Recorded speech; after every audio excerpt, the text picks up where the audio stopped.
ang Presidential Broadcast Service. Radyo Pilipinas. Radyo Publiko ng Bagong Pilipinas para sa Bagong Pilipino.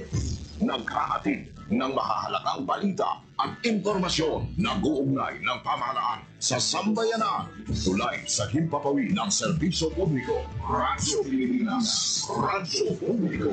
Ang boses ng Pangulo sa Iloilo. Radyo Pilipinas. 585 AM. Oras sa Radyo Pilipinas, alas 8:01 sa aga. Nagapanguna nga balita sa syudad, sa mga banwa, sa probinsya sa Iloilo, kag kaingon ng mga probinsya. Mga pananawon sa likod sa mga balita. Inyong mabatian sa Radyo Pilipinas Iloilo News. Mga balita na magasugata sa inyong nga aga. Ginbantayan, ginsunod, gintipon sa Radyo Pilipinas Iloilo News Team. Gikan sa hulot balitaan. Diretsyo sa inyong palamatian. Yarian! Radyo Pilipinas Iloilo.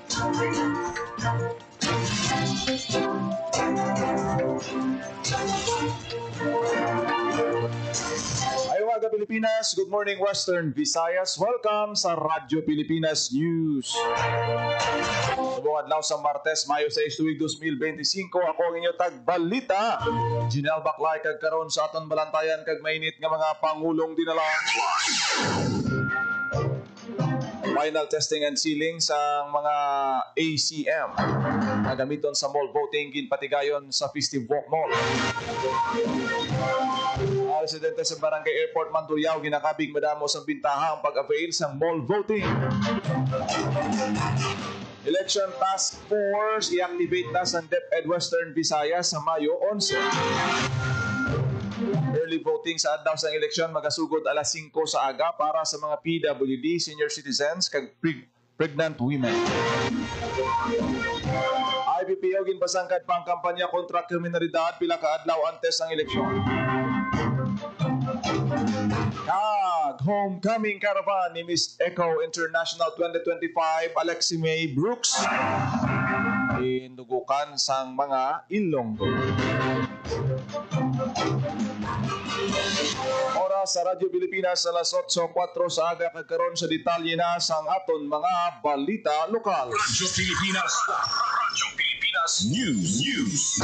Tatlo ka mga ACM nga gamiton sa mall voting sa Festive Walk Mall sa Mandurriao ginpaydalom sa final testing and sealing sang COMELEC. Radyo Pilipinas. Radyo Pilipinas. Ginpaydalom sa final testing and sealing sang Commission on Election Iloilo City ang tatlo ka automatic counting machine sa Festive Walk Mall Mandurriao, Iloilo City kabayan sa mga pagpanghanda sa hiwaton nga mall voting sa maabot nga May 12, 2025 national and local elections. May masobra 2,500 ka mga residente gikan sa Barangay Airport Mandurriao ang natarana ang magaboto sa unang atinion sa Festive Walk Mall gani bago ang eleksyon naghiwat sa mock election ng COMELEC naging tambungan sang pila ka mga botante. Ginpangunahan sa mga miyembro sa Electoral Board ug support staff ang pag-operate ng tatlo ka automatic counting machine halin sa pagbutang sa sample ballot, pagprint sa resibo kag paggamit sa ilipan ka nga eleksyon para pernalya. Sunod kay COMELEC Iloilo City Election Officer Attorney Pinky Tentativa, wala naman sa nangin problema ang ginhiwat na final testing kag sealing sang tanan nga ACM kag 100% ini nga functional. Sa maabot nga Miyerkules Mayo 7, igapaydalom naman sa final testing and sealing ang 414 ka ACM sa tanan nga polling center sa siyudad sang Iloilo kang nagdalawang ang COMELEC nga ini ang mangin madinalagon. Para sa Bagong Pilipinas, Ginal Baklay, Radyo Pilipinas, Radyo Publiko. Radyo Pilipinas. Radyo Pilipinas News. Ilang mga residente sa Barangay Airport Mandurriao ginakabig madamo sang bintaha ang pag-avail sang mall voting. Radyo Pilipinas. Radyo Pilipinas. Detalye sang balita. Mabugnaw, masulhay kag komportable ni nanging reaksyon ni Barangay Kagawad Jacqueline Campo sa Barangay Airport Mandurriao matapos magpakigbahin sa mock election sa nagilapit nga pagpatuman sa mall voting sa Festive Walk Mall sa Mandurriao. Kabayan sa ginpatigay nga final testing and sealing ang paghiwat man sa mock election sa sulod sang mall. Suno kay Jo Campo, dako gid nga bulig ini bangod mas malapit na sa ila ang venue sang eleksyon. Sa dato sang barangay, yara sa masobra 2,000 magaboto sa labing una kahigyunan sa sulod sang mall. Hindi wala po sunod kay Kagawad yung kampo nga bakit first time nga mayara gid sa posible magtalang apang sila mag-assign naman sa pagpahibalo sa mga magadiretso sa daan nga presinto. Para sa Bagong Pilipinas, Gino Baclay, Radyo Pilipinas, Radyo Pilipinas. Radyo Pilipinas News.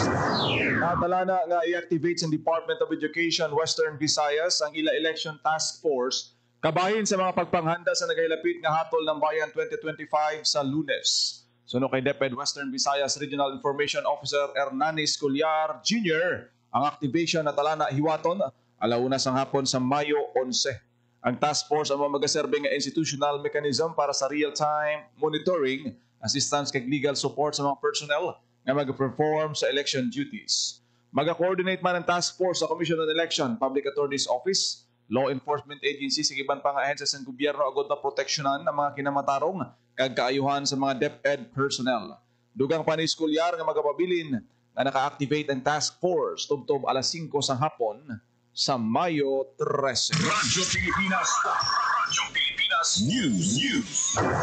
Magabuksan sa Commission on Election ang pagboto sa early voting para sa mga vulnerable sector alas 5 sa aga hasta alas 6 o kung alas 7 sa gabi sa Mayo 12 nga eleksyon. Ginapanaginanggid sang COMELEC ang mga persons with disability, senior citizens kag pregnant women nga mag-avail sang early voting agud manikawan ang malaba na pila sa mga presinto. Magapahamtang naman sang priority lane ang COMELEC para sa legal nga schedule sang botohay sa PWD senior citizen kag pregnant women na magasugod naman alas 7 sa aga hasta alas 7 sa gabi. Radyo Pilipinas News. Nagsaka na sa 179 ang kaso sang dengue nga na-record sa siyudad sang Iloilo as of May 5. Ini matapos naka-record ang duha ka dugang nga kaso sang dengue sandig sa datos sang Iloilo City Health Office. Nagapabili naman nga yara sa isa ang patay kag may isa man ka aktibo nga kaso. Wala naman sang na-record nga clustering of cases sa mga kabaranggayan.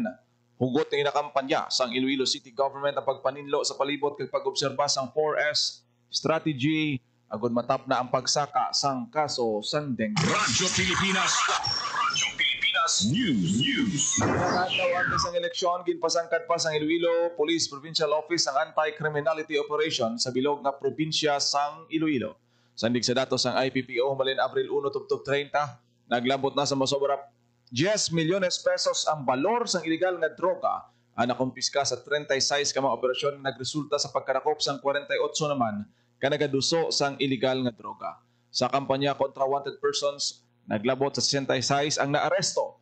Sa illegal nga pasugal, 34 ka individual ang nagkaladakpan kag nakumpiska ang 12,000 pesos nga taya. Sa kampanya kontra loose firearms, 18 naman ang naaresto sang kapulisan. Sa illegal nga pagpangisda, 71 ang nadakpan sa 21 ka mga operasyon. Suno kay IPPO Director Police Colonel Bayani Razalan ang madinalagon nga mga operasyon sang bulan sang Abril, nagapamatuod sa dedikasyon kag kapisan sang tagsa ka Ilonggo Cups. Sa maidid nga pagbantay nakatutok ang IPPO sa pagpatuman sang kasuguan. Pinaagi man sa mabaskog nga suporta kag pagsalig sang komunidad. Ginmanduan naman ni Razalan ang kapulisan nga padayunon ang masangkad nga pagpatuman sang seguridad sa probinsya ilabi na subong nga nagahilapit ang eleksyon. Radyo Pilipinas News. Homecoming caravan ni Miss Eco International 2025 Alexi May Brooks sa Iloilo City ginabi-abi sang mga Ilonggo. Radyo Pilipinas Mainit yung ginabi-abi sa mga Ilonggos ang grand homecoming ni Miss Eco International 2025 Alexi May kay Mosa Brooks sang Lunes sa Iloilo City. Una siya nga nagtambong sa flag raising ceremony sa Iloilo City Hall sang aga kung sa diin gin-welcome siya ni Iloilo City Mayor Jerry Tranias, Vice Mayor Jeffrey Ganson, mga opisyales kag empleyado sang Iloilo City Hall. Kung madumduman, ginaprobahan sang Iloilo City Council ang resolusyon nga nagadayaw sa nangin kadalagan ni Brooks sa bago lang natapos na koronasyon sang Miss Eco International 2025 sa Egypt. Samtang, bilang pagpakita sang iya nga pasalamat naghiwat sang Grand Caravan si Brooks sa palibot sang syudad sang Iloilo. Nagpasalamat siya sa suporta sa mga Ilonggos, iyang na team, designer sa makeup ka artist, handlers, coaches, kag suporta nga ginhatag sa mga organisasyon kag lokal nga panguluhan sa iya nanging journey sa Miss Eco International. Sunod kay Brooks, magalibot siya sa nagkalain-lain nga pungsod agud magpatungan sa ilang nga mga advokasya sa Miss Eco International. Lagit naman sa iya nga maging prioridad ang pagpatuman sa mga programa nga nakasentro sa SDG number 3 o kung good health and well-being bagod isa man siya ka-atleta. Pagkatapos ng caravan, ginhiwat ang meet and greet ni Brooks sa SM City, Iloilo. Para sa Bagong Pilipinas, Emerson Segudo, Radyo Pilipinas, Radyo Publiko. Radyo Pilipinas. Radyo Pilipinas News. Arestado sa Maasin Municipal Police Station ang top 5 most wanted person sa probinsya sang Iloilo sa barangay Punong Maasin, Iloilo. Ang suspect kilala nga si alias John, 22 anyos, kag residente sang nahinambit nga barangay. Kasong pagpanghimulos o rape by carnal knowledge ang ginapangatubang sang suspect. Suno kay Iloilo Police Provincial Office Director Colonel Bayani Razalan, nagapabilin nga maligo ng kapulisan sa katuyuan nga dakpo ng mga nagapanago sa kasuguan. Dapat nila nga tubangon ng mga krimen nga ila ginhimo kag para matagaan hustisya ang ila mga biktima kag ang ila pamilya. Ang pagkadakop sang top 5 most wanted person sa probinsya nagapakita nga seryoso ang Ilonggo Cup sa pagtapna sang krimen sa Iloilo. Ginpasiguro naman sang IPPO sa publiko nga padayon ng kapulisan sa pagpangita kag paglagas sa mga nabilin pa nga wanted person sa probinsya sang Iloilo. Radyo Pilipinas. Radyo Pilipinas News. Sang Iloilo City Government ang Iloilo City Tourism Council sang Lunes nga ginasundan sa Memorandum of Agreement kag off-taking sang ilang nga mga miyembro. Ginpangunahan ini ni Iloilo City Mayor Jerry Treñas, Iloilo Tourism Foundation Incorporated President Joseph Del Rosario, Vice Chairman Dr. Sandra Gomez, City Government Department Head Junel Ann de Benegracia kag Assistant Tourism Officer Maria Lea Victoria Lara. Sandig sa EO number 40 nga nagamando sang pag-reconstitute sa Tourism Council, kinahanglan nga i-update ang listahan sa mga miyembro nga kinahanglanon para sa pagpatuman sa mga proyekto nga nakasentro sa pagpasanyog sang lokal nga turismo. Ang Iloilo City Tourism Council, pagkapangunahan ni Joseph Del Rosario, na magapungko bilang Chairman, Vice Chairman Internal si Dr. Sandra Gomez kag Vice Chairman External si Alan Ryan Tan. Radyo Pilipinas. Radyo Pilipinas News. Nagtambong sa ang masobra 120 ka mga mangunguma, mangingisda kag livestock raiser sa Agriculture Information Caravan sa Department of Agriculture Regional Agriculture and Fisheries Information Section kag Aklan Provincial Agriculture Office. Ang aktibidad nga giniwat sang Abril 29 sa Capitol Grounds sa Aklan, ang kabahin sa selebrasyon sang 69th Aklan Day Anniversary kag sang week-long Provincial Agri-Aqua Trade Fair. Katuyuan sa aktibidad nga makahatag sang agriculture support services pati na sang learning opportunities sa mga komunidad sa Aklan.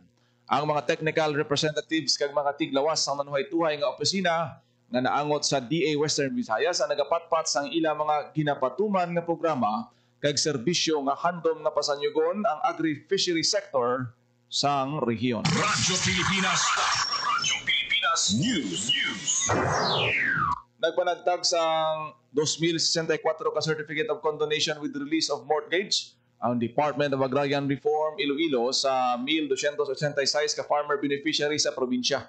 Ini ang nagasakop sang 91.5 million pesos ng gintingog nga utang sang linibo ka benepisyaryo nga nagatalauma sang masobra 1,300 hektarya sang duta pang agraryo. Ang pagpanagtag sang COC ROM, isa sa mga pinakaimportante nga probisyon sang New Agrarian Emancipation Act nga ginpirmahan ni Presidente Ferdinand R. Marcos Jr. sadtong Hulyo 7, tuig 2023. Katuyuan sini nga panason na wala na bayaran nga utang sa mga ARB sa bangko para lubos nila nga magamit kag mapuslan ang ila ginatalauma nga duta pang agraryo. Sa nabaton nga benepisyo, tuman ang pagpasalamat sa gobyerno sang mag-asawa nga June kag Dayton Limas sa barangay Tuburan, Pasig City, Iloilo. Suno sa mag-asawa, 300,000 pesos pakuntani ang ilang nga utang nga dapat bayaran sa Land Bank of the Philippines. Apang kasunod sa benepisyo sang programa sang gobyerno, ila na lang nga gamiton ini para sa pagpasanyog sang ila katubuhan kag paeskwela sang ila mga bata. Radyo Pilipinas. Radyo Pilipinas News. Magapatigayon sang misa sa Santa Ana Parish Church sa Molo, Iloilo City sa palaboton nga Mayo 7 para sa pag-umpisa sang conclave o kon ang formal nga pagpili sa mga cardinal sa masunod nga Santo Papa. Bukas sa publiko ang misa sa Mall Church. Gani ginaimbitahan ang simbahan sa ang publiko nga magtambo agud magbulig pangamuyo sa pag-umpisa sang conclave. Samtang nagpanagtagman ang simbahan sa Santo Rosario para sa intensyon sa pagpili sang bag-o nga Santo Papa kag kopya sa mga palangadion. Maumpisa ang conclave sa Mayo 7 sa Vatican City para sa pagpili isang masunod nga Santo Papa nga magatalos naman sa nagtaliwan nga si Pope Francis. Radyo Pilipinas. Radyo Pilipinas News.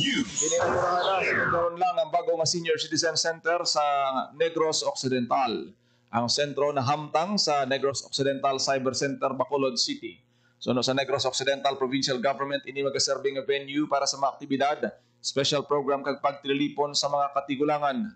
Ang sentro gintukod sa Office of the Senior Affairs sa idalom sa Provincial Social Welfare and Development Office. Radyo Pilipinas. Radyo Pilipinas News.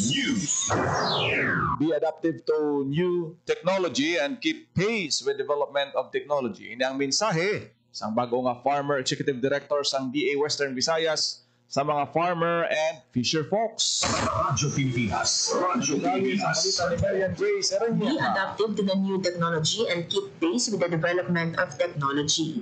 Ini ang mensahe sa bagong Farmer Regional Executive Director sa DA Western Visayas para sa mga mangungumakang manugbangisda sa rehiyon sa East. Gimpahayag ni Engineer Boen Mondejar, Farmer Regional Executive Director sa Usapang Agrikultura sang Lunes, Mayo 5, nga madamo sa mga teknolohiya nga ginapakilala ang ahensya, agud mabuligan ang mga mangungumakang manugbangisda kag kinahanglan lang nga adaptive kag usaro ng ini nga mga teknolohiya agud mapasiguro nga mapamaayo ang ila produksyon. Panugyan pa sa bago appoint nga Farmer Regional Executive Director nga madamo man sa mga pagpanghangkat sa pagmamumang pagpangisda. Importante nga hindi madulaan sa paglaong bangod nga ang DA nagaobra gid sa mga tikang agud masolusyonan ang mga problema.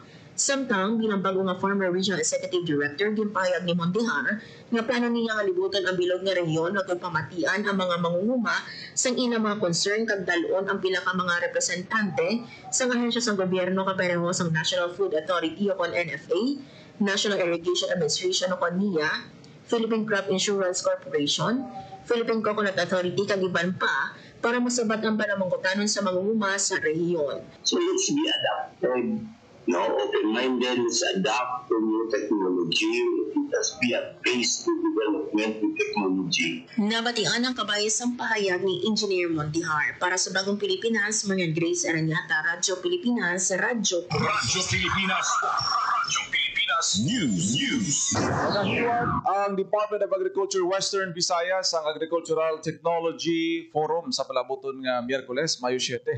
Ginpahayag ni Engineer Buen Mondejar, Farmer Regional Executive Director, nga ang forum ang isa lang sa mga nakalinyada nga aktibidad sang ahensya nga kabahin sang Farmers and Fisherfolk Month karon nga bulan sa Mayo. May arahiwaton nga hands-on training o exposure activity para sa tumalambong. Lakip diri ang vegetable garden and smart greenhouse farming, banana tissue culture production, FAW control measures for green corn, farm mechanization, plant propagation technique, biological control agents kag goat native chicken production. May hiwaton man nga open forum kag sports fest. Samtang ginhaylo naman ni Engineer Mondejar ang hindi makatambong sa forum nga farmers and fisherfolk nga mag-intra sa hiwaton nga Farmers Congress sa mga probinsya. Agod mangin updated sa mga programa sang DA kag makalabot man sang ila mga concern. Radyo Pilipinas. Radyo Pilipinas News. Oras sa Radyo Pilipinas, alas 8:20 na. Radyo Pilipinas. Radyo Pilipinas. Kag inyo nabatian ang detalye sa mga nagapangunang balita sa pagpangalagad sang Radyo Pilipinas News subong adlaw sang Martes, Mayo 6 tuig 2025. Sa dugang pangabalita kag impormasyon, please share, follow kag like ang aton Facebook page, Radyo Pilipinas Iloilo. Salamat sa aton nga mga Facebook live viewers. Good morning kay Sir Jason Bagorio, ang mga bakers naton dira sa JD Bake Shop nga nagapod sa aton sini nga pagpangalagad. Good morning Sir Jason Bagorio, kay Sir Sherwin Marco Uia, kag sa aton tanan nga mga FB live viewers nga nagaupod sa aton nga pagpangalagad. Madamo gid nga salamat. Kita ita karon sa programa Iloilo Morning. Kada aga ako nagilamang ang inyo alagad, ang inyo tagbalita, Jinel Baclay. Mayong aga Pilipinas, God bless Iloilo.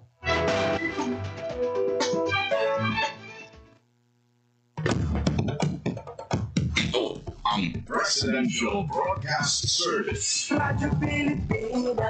Radyo Publiko ng Bagong Pilipinas para sa Bagong Pilipino. Naghahatid ng mahahalagang balita at impormasyon na guugnay ng pamahalaan sa sambayanan.